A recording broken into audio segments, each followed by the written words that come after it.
भारत इतना निडर कैसे हो गया? Bharat is the fifth largest economy on the planet. भारतीय वजारत दाखिला की जानिब से पाकिस्तान क्रिकेट टीम के वीजों के लिए NCOC जारी नहीं किया। सर, आज आजाद कश्मीर हमारे साथ रहना नहीं चाहता। गिलगित बल्तिस्तान जो है वो जाने को घूम रहा है। सिंध के अंदर जो सूरत हाल है आप लोगों के सामने है। इंडिया ये कर रहा है, आप खुद अपने मुल्क में देखो, इंडिया तो चांद पर पहुंच गया, हम आज भी जमीन पर है।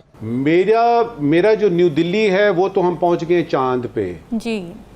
SCO भी हमने की है, फिर ब्रिक्स में हम बड़े सॉलिड किस्म के मेंबर हैं, और कुछ नहीं तो G20 की एक रोटेटरी मीटिंग हमने की है, और उसमें हमने ये देखा है कि जो बाइडेन साहब आते हैं तो मैं एक मिनिस्टर को भेजता हूं एयरपोर्ट पे कि जिस तरह मुझे एक यानी मिनिस्टर ने रिसीव किया था, मैं भी मिनिस्टर को रिसीव करने के लिए भेज रहा हूं। फिर उसके बाद ये है कि P5 का जो मेंबर का बनना, यूनाइटेड नेशन सिक्योरिटी काउंसिल का परमानेंट मेंबर बनने के एस्पायरेंट हैं आप।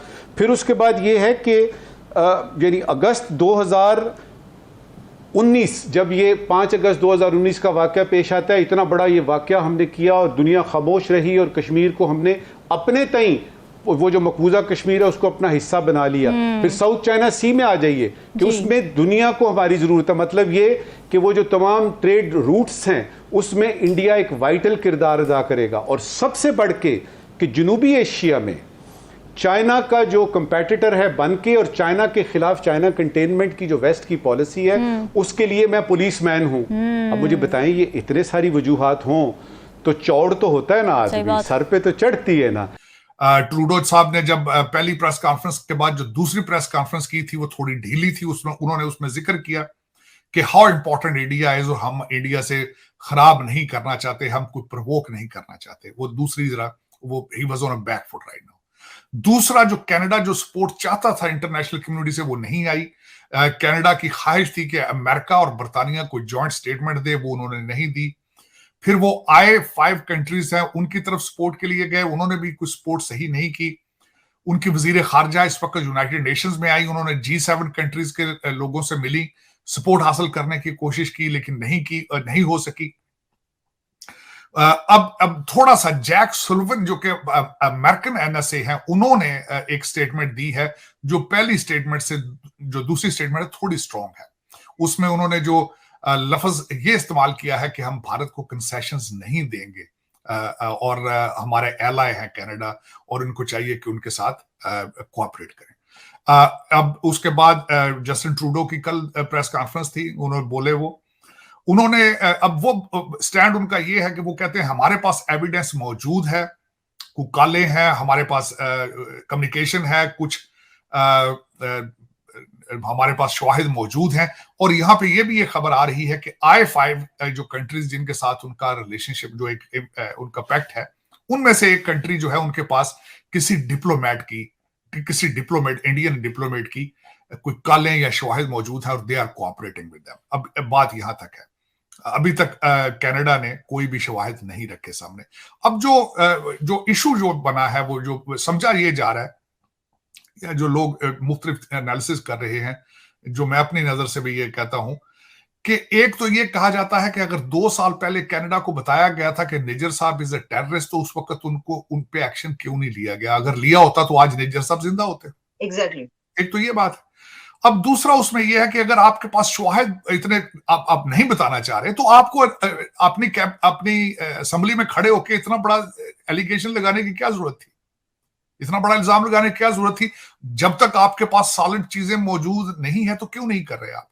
दूसरी एक बात यह है कि 3 महीने हो चुके हैं उस मर्डर को, आपने उसके बारे में कोई प्रेस कॉन्फ्रेंस नहीं की। पता नहीं किस चीज का इंतजार आप कर रहे थे। कई लोग यहां अब ये भी बातें करते हैं कि मे बी ये G20 की सक्सेस के बाद इंडिया को थोड़ा सा कंट्रोल करने के लिए this is a conspiracy theory है शायद। अब वो कहते हैं जितने मुंह है उतनी बातें हैं। उसमें दो जो मैं समझता हूं सबसे ज्यादा नुकसान किसको हुआ है, वो सिख कम्युनिटी को सबसे ज्यादा नुकसान। माइनॉरिटी है भारत के अंदर, और बिलखसूस जहां कई स्टेटों के अंदर बहुत ही थोड़े सिख होते हैं, और उनको हिंदू और सिख एक दूसरे के खिलाफ नफरतों को या कॉन्फ्लिक्ट को, या जिस तरीके से कम्युनल एक इशू बनाने का ये मोजब बन रहा है। दूसरी बात ये हुई है कि जो कनाडा के अंदर है, इनके पन्नू साहब जो उनके सिक्स फॉर जस्टिस उन्होंने कहा है कि हिंदू यहाँ से कनाडा से निकल जाए। How it is possible? आप हिंदुओं को कम्युनिटी एट लार्ज चेक कर रहे हैं, वो भी ज्यादती है दूसरी साइड पे। मैं हमेशा इन चीजों के खिलाफ रहा हूं कि वायलेंस नहीं होनी चाहिए, और बिलखसूस फेथ बेस्ड चीजों के ऊपर आके किसी को कहना, उन्होंने भी ज्यादती की है। लेकिन इसमें से कोई अच्छी चीज निकल नहीं रही है अगर देखा जाए तो।